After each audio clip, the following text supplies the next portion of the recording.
ማለዳ የመጣ ስታነቃኝ እንደምን አደራችሁ ክቡራትና ክቡራን የምፅዓቱ አዋጅ ነጋሪ አገልግሎት አድማጮቻችን፣ ሰላም ለእናንተ ይሁን። የማለዳ ቁርሳችንን አሁን ጀምረናል። አዘጋጅ እና አቅራቢ ፓስተር አለማየሁ ነሞ። መልካም ጊዜ ሆነላችሁ። ከሕይወት ምንጭ ውሃ ስታረካኝ። ሰላም ጤና ይስጥልኝ፣ እንደምን አደራችሁ። ይህ በምፅዓቱ አዋጅ ነጋሪ አገልግሎት እየተዘጋጀ የሚቀርብላችሁ የማለዳ ቁርስ ፕሮግራማችን ነው። ወደ ዛሬው የማለዳ ቁርስ ፕሮግራም ከማለፋችን በፊት ይህንን ማለዳ የሰጠንን እግዚአብሔርን አብረን አመስግነን ወደ ዛሬው የማለዳ ቁርስ እናልፋለን። በዘላለም ዙፋን ላይ ያለ የተፈራህና የተከበርክ አምላካችንና አባታችን ሆይ ስለዚህ ማለዳ ስለ ምሕረትህ፣ ስለ ቸርነትህ፣ ስለ በጎነትህና ስለ መልካምነት ሁሉ ክብር ምስጋና ለታላቁ ስም ይሁን። አንተ ቸር ኃያል ብርቱ አምላክ ነህ፣ እናመሰግንሃለን። በነገር ሁሉ ስለረዳን ስላገዝከን፣ በጎነትና መልካምነትህን ሁሉ በእኛ ላይ ስላደረግ፣ ምሕረትና ቸርነትህን በእኛ ላይ ስላደረግ እናመሰግንሃለን። ያንተ እጅ በእኛ ላይ ስለሆነ፣ ያንተ በጎነት በእኛ ላይ ስለሆነ፣ ምሕረትህ በእኛ በልጆቻችን በቤተሰቦቻችን ላይ ስለሆነ እናመሰግንሃለን። ከቸርነትህ የተነሳ በምሕረትህ ተጠብቀን በቤትህ አለንና ክብር ምስጋና ለአንተ ይሁን። የቆምነው በአንተ ጸጋ ነው። ዓይኖቻችንንም የምናነሳው ወደ አንተ ነው። ምሕረትም ከአንተ ዘንድ ነው። መልካምነትና በጎነት ሁሉ ከአንተ ዘንድ ነው። ቸርነትና ረድኤትነት ከአንተ ዘንድ ነው። ስለዚህ እናመሰግንሃለን። እኔንም ወገኖቼንም ስለረዳን ክብር ምስጋና ለአንተ ይሁን። እነሆ ደግሞ በዚህ ማለዳ እንጠይቅሃለን የታመሙትን ትፈውስ ዘንድ፣ በመስቀል የቆሰለው እጆችህ በዛ ቁስልህ ቁስላቸውን ትዳብስ ዘንድ፣ እረፍት ይሆንላቸው ዘንድ፣ መፈታት ይሆንላቸው ዘንድ፣ በሥጋቸው ላይ ያለ መርገም በክርስቶስ ኢየሱስ ስም የተነቀለ እንዲሆን ጸልያለሁ። እግዚአብሔር እጆችህን ዘርግተህ እንድዳስሳቸው አቤቱ የሰማይ አምላክ እግዚአብሔር ሆይ መልካምነት በቤታቸው ላይ እንዲሆን፣ በሕይወታቸው ላይ እንዲሆን፣ በኑሯቸው ላይ እንዲሆን እጠይቃለሁ። እግዚአብሔር ሆይ በተለያየ ነገር ለሚጨነቁት ረፍት እንዲሆንላቸው ሰላምህ መልእክት ወደ ቤታቸው፣ ወደ ጓዳቸው፣ ወደ ሕይወታቸው፣ ወደ ነፍሳቸው፣ ወደ መንፈሳቸው፣ ወደ ሥጋቸው እንዲገባ በኢየሱስ ክርስቶስ ስም እጠይቃለሁ። እግዚአብሔር ሆይ እጆችህን ዘርግተህ ትባርካቸው ዘንድ፣ ከመልካምነትህ ከምሕረትህና ከቸርነትህ ይጠግቡ ዘንድ በኢየሱስ ስም ዓይኖችህ እንዲያያቸው እንዲመለከታቸው፣ የእግዚአብሔር ዓይኖች በምድር ላይ ናቸው፣ እንዲሁም ደግሞ ጆሮቹ ድምፁን ለመስማት የተከፈቱ ናቸው ተብሎ እንደተጻፈ የእነዚህን ወገኖችን ድምፅ ትሰማ ዘንድ ዓይኖችን በዓይኖችም ትጎበኛቸው ትመለከታቸው ዘንድ በኢየሱስ ክርስቶስ ስም እጠይቅሃለሁ። አንተ ቸር ነህ፣ መሐሪ ነህ፣ ምሕረትህም ለዘላለም ነው፣ መልካምነትህ ለዘላለም ነው። የወደቁትን አንሳቸው፣ ከቤትህ የጠፉትን በተለያየ ምክንያት እግዚአብሔር ሆይ ዓለም አንቆ ከቤት ያስቀራቸውን በኢየሱስ ስም ወደ ልባቸው እንዲመለሱ፣ ወደ አእምሮአቸው እንዲመለሱ፣ ወደ ማስተዋል እንዲመለሱ ትረዳቸው ዘንድ ያንን የመስቀልህን ፍቅር በልባቸው ትቀሰቅሰው ዘንድ በኢየሱስ ክርስቶስ ስም ጠይቃለሁ።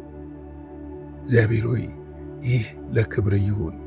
ኑ ደግሞ ቃልህን አስተምረን፣ ቃልህን አብራልን፣ ከቃልህ እውነት እንድንረዳ እርዳን። ቃልህን በጸጋና በመንፈስ ትገልጥልን ዘንድ በኢየሱስ ክርስቶስ ስም እንጠይቃለን። ሁሉን በእጅህ አሳልፈን ሰጠን። በኢየሱስ ክርስቶስ ጌታና ጻድቅ ስም አሜን። እንግዲህ እየተመለከትን ያለነው የኤፌሶን መጽሐፍ ምዕራፍ 6 ነው።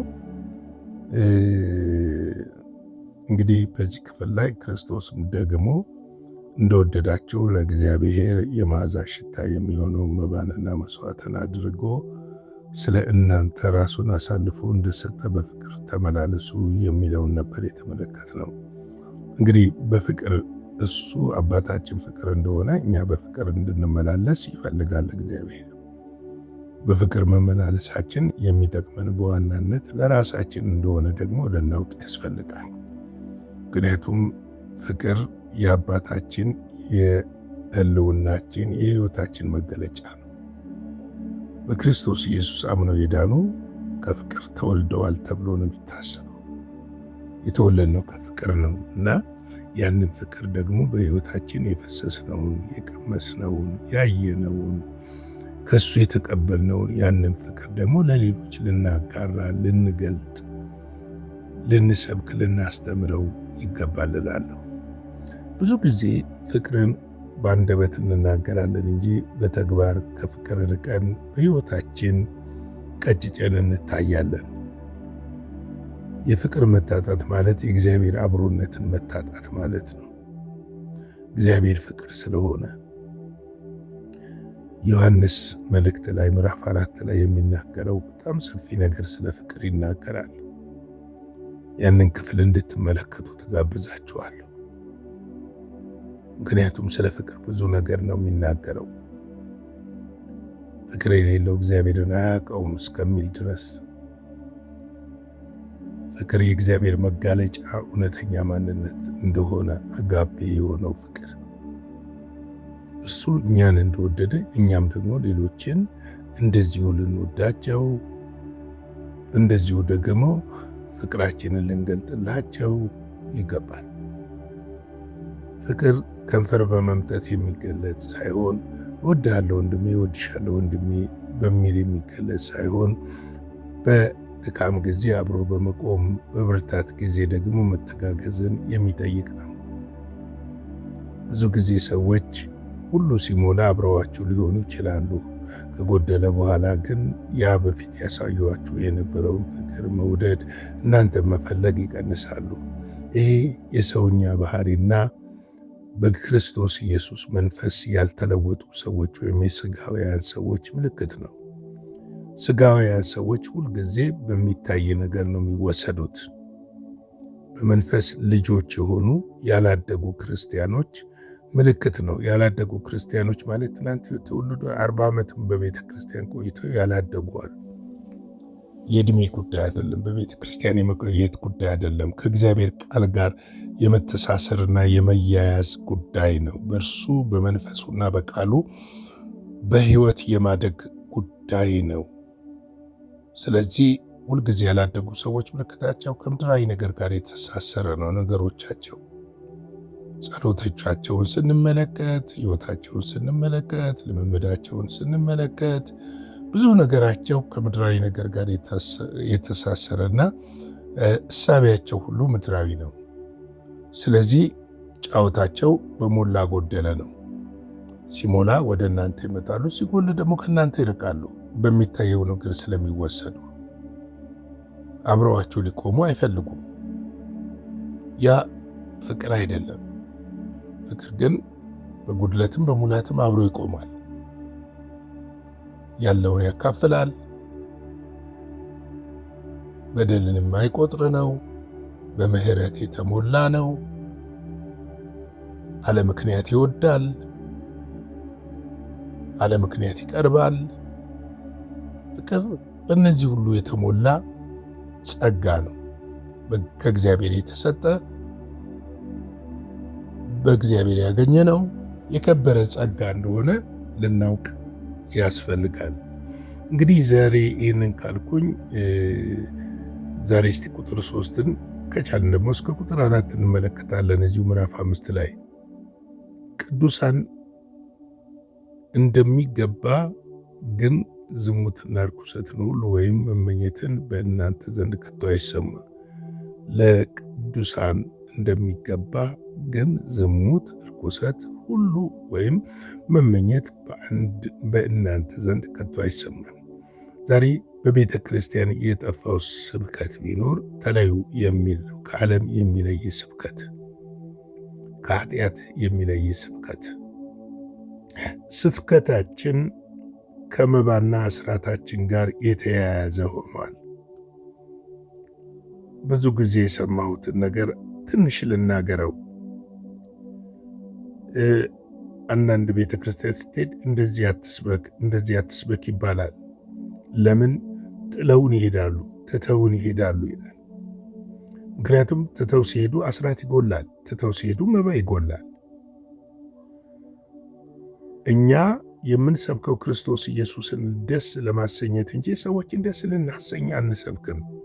የላከንን ደስ እንድንሰኝ ነው። የተላክንበትን መልእክት አድርሰን ያንን መልእክት ለሰዎች ሰጥተን ሰዎች ከፈለጉ ይቀበሉት፣ ካልፈለጉ አይቀበሉት። መልእክቱ ግን የጌታ እንደሆነ ያንን የጌታ መልእክት ሰጥተን ጌታችን እንዲደሰት እንጂ የምንፈልገው ሰዎች ይሄዳሉ ወይም ይቀራሉ በሚል እሳቤ ወንጌል አይሰበክም። ወንጌል ግሳጼም አለበት፣ ምክርም አለበት፣ ተስፋም አለበት፣ እምነትንም የሚያነሳሳ ነገር አለበት፣ ፍቅርን የሚገልጥበት ነገር አለበት። ወንጌል አንድ ጽሑፍ ብቻ አይደለም።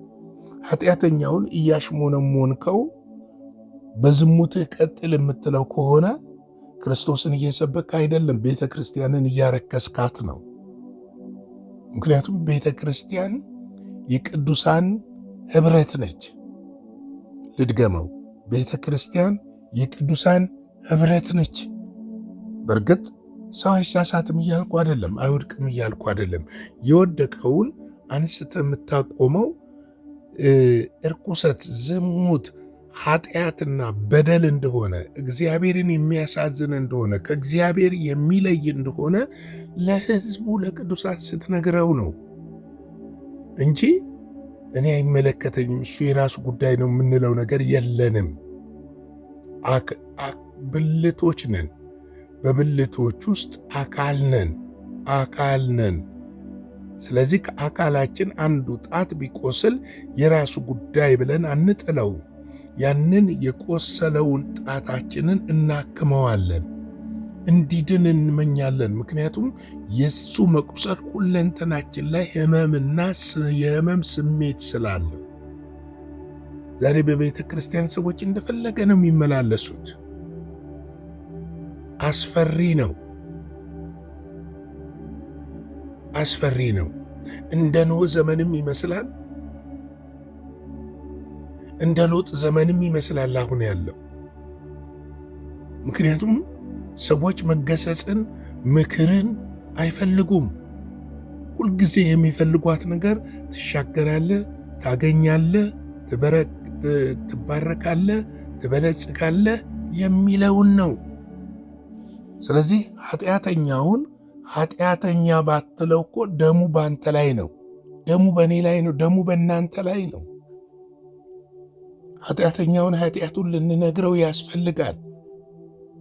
ወንድማችን ከሚሄድበት ከእርኩሰት፣ ከዝሙት፣ ከክፋት ከእነዛ እንዲመለስ ያስፈልጋል። ስለዚህ ለቅዱሳን እንደሚገባ ሕይወት መኖር አለብን። እንደሚገባ መመላለስ አለብን። እንደሚገባ ማገልገል አለብን እንጂ እከሌን አይ እንደዚህ አትናገሩ፣ ያዝናል፣ ይሰማዋል። እሱ እኮ ቤተ ክርስቲያኖች ውስጥ ከፍተኛ ግብር ከፋይ ነው። ይቅርታ፣ አስራት ከፋይ፣ ሁለቱም ያው በማለት ሰዎችን አሽሙንሙን መያዝ የለብንም። ባለፈው ባገለገልኩበት አንድ ቤተ ክርስቲያን ውስጥ እንዲህ አይነት ነገር ገጥሞኛል። ሀብታሞችን እንድንናገራቸው አይፈለግም ነበር። እነሱ ስንናገር ብዙ ነገር ይናጋ ነበር። ምክንያቱም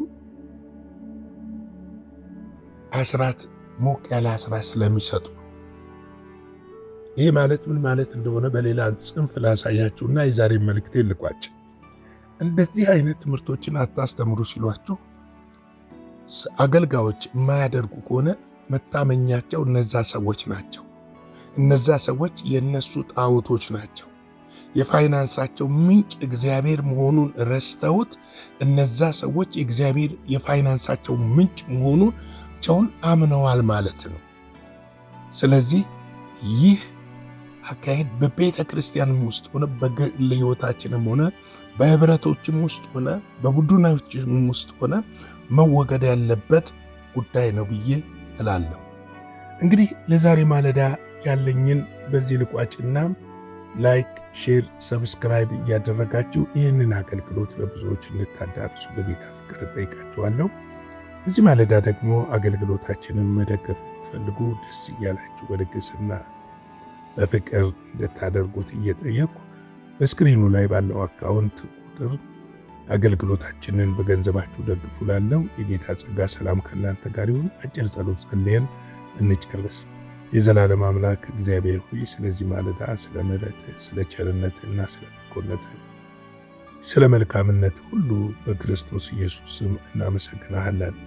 ክብርና ምስጋና ከዘላለም እስከ ዘላለም ለታላቁ ስምህ ይሁን።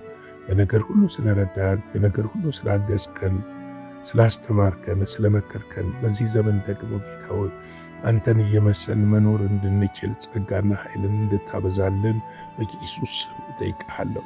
ሁሉ ለክብር ይሁን። ስለ ሁሉ ነገር ተመስገን። ቀሪውን ጊዜ ባርክልን፣ በደም ሸፍነን፣ ከክፉ ሁሉ ጠብቀን። በኢየሱስ ጌታ ድንቅ ስም አሜን።